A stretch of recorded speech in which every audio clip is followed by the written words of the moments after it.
Menpora RI akhirnya pastikan FIFA tetap tunjuk GBK sebagai venue lawan Bahrain. 3 pemain keturunan langsung diproses di bawah pemerintahan Prabowo Gibran. Martin Paes dipastikan bisa main di ASEAN Cup 2024. Asnawi Mangkualam alami cedera serius dipastikan absen lawan Jepang. Pelatih Jepang akui lawan Indonesia di GBK jadi laga paling sulit. Simak informasi selengkapnya sebagai berikut.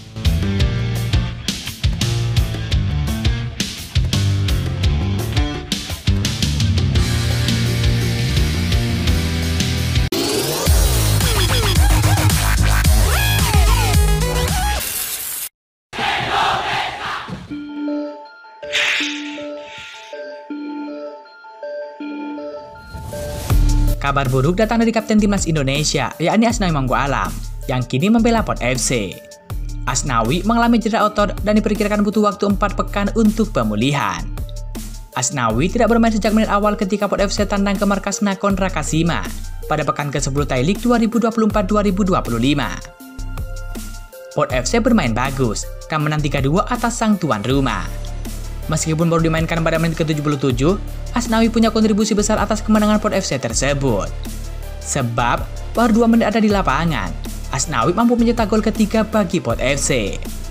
Asnawi mendapatkan gol pertamanya di Thai League musim 2024-2025. Hanya saja, kabar positif itu harus diikuti dengan kabar kurang menyenangkan. Sebab Asnawi langsung mengalami cedera serius.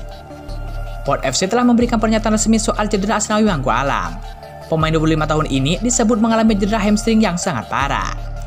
Asnawi butuh waktu 2 hingga 4 pekan untuk bisa pulih dari cedera tersebut. Kabar terbaru tentang cedera Asnawi Mangkualam dari pertandingan terakhir yang berujung pada gol kemenangan. Cedera otot, robekan hamstring tingkat 1. Waktu pemulihan diperkirakan memakan waktu 2 hingga 4 minggu, kata Port FC. Melihat penjelasan Port FC di atas, ada potensi Asnawi absen saat Indonesia berjumpa Jepang pada 15 November 2024 nanti. Namun, jika mampu sembuh lebih cepat, Asnawi berpeluang bermain pada laga tersebut.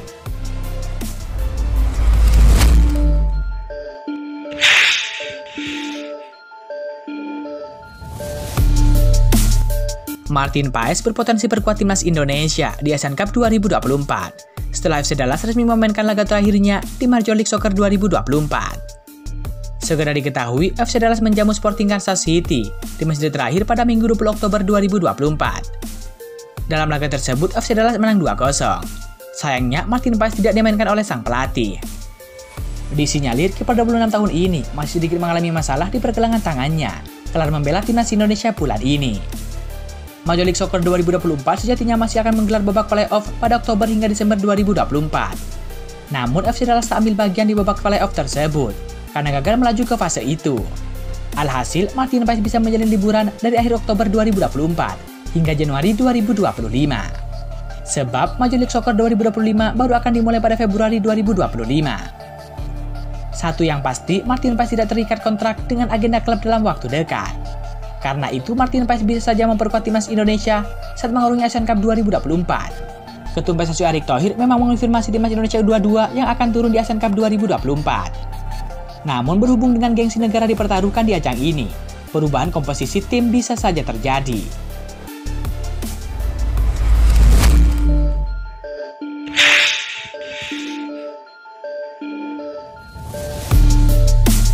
Menpora Dito Aryo Tejo mengklaim FIFA sudah meminta pertandingan timnas Indonesia versus Bahrain digelar di Gelora Bung Karno, Jakarta. Hal itu diungkap oleh Dito usai dilantik sebagai Menpora periode 2024-2025. Menpora mengatakan pemerintah Indonesia menjamin keamanan laga timnas Indonesia versus Bahrain. Menpora berharap pihak Federasi Sepak Bola Bahrain yakni BFA bisa mempercayai pihak Indonesia. Dito bahkan mengklaim bahwa FIFA sudah meminta laga timnas Indonesia versus Bahrain tetap digelar di Indonesia. Jadi, seharusnya tidak ada alasan, dan FIFA pun juga sudah meminta pertandingan tetap di Indonesia.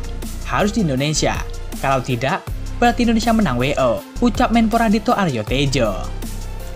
Sebelumnya, Konfederasi Sepak Bola Asia, yakni AFC, menyatakan akan melakukan koordinasi dengan BFA, PSSI, dan juga FIFA terkait permintaan timnas Bahrain agar laga melawan timnas Indonesia digelar di tempat yang netral. Pada Minggu 20 Oktober 2024 malam, Menpora Dito juga sudah menyatakan pemerintah dan PSSI akan mengirim surat bersama ke FIFA serta AFC yang berisikan jaminan keselamatan dan keamanan timnas Bahrain selama bermain di Indonesia. Ya pokoknya, kalau Bahrain sudah bersama Pak Ketum PSSI, di mana saya sebagai Menteri Pemuda dan Olahraga, sudah memberikan statement resmi di mana kami menjamin untuk keamanan timnas Bahrain ketika di Indonesia, ujar Dito Aryo Tejo.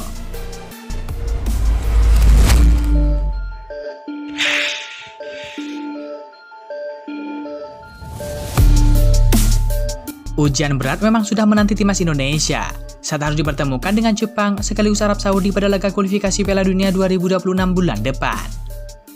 Meskipun akan bermain sebagai tuan rumah, amunisi yang dimiliki timnas Indonesia tampaknya belum cukup untuk mengimbangi dua lawannya tersebut, terutama timnas Jepang. Status Jepang sebagai negara langganan Piala Dunia hingga menempati posisi terbaik negara Asia di ranking FIFA sudah cukup menjadi buktinya. Ditambah skuad yang dimiliki oleh Jepang tergolong sangat mewah dan mumpuni, bahkan bisa disebut beda kelas dibandingkan dengan timnas Indonesia. Berkaca pada fakta tersebut, timnas Indonesia harus menurunkan kekuatan terbaiknya agar bisa merepotkan sekaligus mencuri poin dari tangan Jepang. Nama Kevin Dix tentu menjadi amunisi teranyar yang diharapkan bisa memperkuat timnas Indonesia saat melawan Jepang. Ya, Kevin Dix telah berjabat tangan dengan Erick Thohir sebagai tanda dirinya siap memperkuat timnas Indonesia. Namun sebelum bisa memperkuat timnas Indonesia, Kevin Dix harus menyelesaikan segala proses naturalisasi terlebih dahulu untuk menjadi WNI. Menariknya, ternyata pada waktu bersamaan, PSSI dikabarkan tengah memproses naturalisasi dua nama lainnya yang berbeda posisi. Bahkan, dua pemain tersebut menjadi target naturalisasi timnas Indonesia berikutnya merupakan pemain yang bakal melengkapi puzzle Garuda. Dia adalah Mauro Zylstra dan juga Jairo Ridwal, yang disebut-sebut menjadi dua pemain anyar naturalisasi yang tengah dikebut PSSI untuk bisa memperkuat timnas Indonesia melawan Jepang. Kepastian merapatnya Zylstra dan juga Jairo Ridwal ke timnas Indonesia dikonfirmasi oleh Bung Harpa lewat official YouTube pribadinya. Kevin Dix sudah bersalaman dengan Erick Thohir. Sebentar lagi Mauro Zylstra dan juga Jairo Ridwal. Info ini saya dapat dari sumber yang terpercaya, kata Bung Harpa. Informasi ini saya terimanya sekitar bulan September lalu. Sepertinya Kevin Dix bersama dengan Mauro Zylstra dan juga Jairo Ridwal dipromosikan untuk memperkuat timnas Indonesia melawan Jepang dan Arab Saudi di GBK. Jelas Bung Harpa.